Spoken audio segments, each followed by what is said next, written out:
Okay, let me start off by saying that if you're a die-hard Husqvarna or Stihl guy, probably not the video for you. But I had my limbing saw, which was a Poolin, and my Stihl, which was a 390, stolen out of the back of my truck.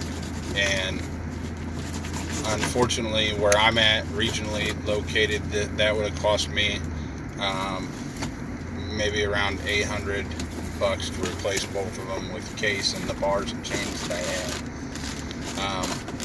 So what I did is I did a bunch of research and I talked to a bunch of people, and I looked at these Pharmatech or Holzfforma saws that they were talking about, and it seemed like the 372XP, which is a clone of the Husky 372, is a good choice.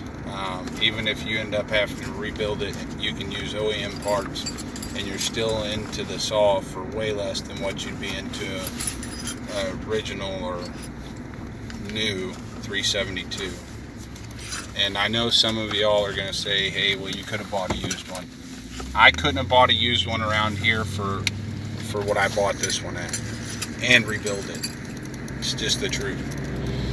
Anyway, so what you're seeing is I'm just unboxing it, and this is the first time that I've seen it, and you'll see me start pulling stuff out. I think I'm pulling out some bumpers or dogs, whatever you guys call them, wherever you're located.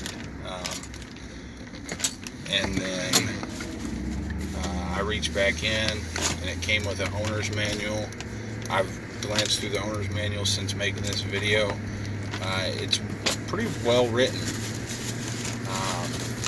I pulled out the tool pouch earlier, and it had, 2 Allen keys, a screwdriver, and a wrench in it. So, I mean, they're setting you up to run the saw as far as providing you the things you may need to maintain it or get it operational at least. I did buy 2 different bars for this and an additional mill for it. I went with the 24-inch because I'm not handling many logs that are much larger than that. So I got a 20-inch bar and a 24-inch bar.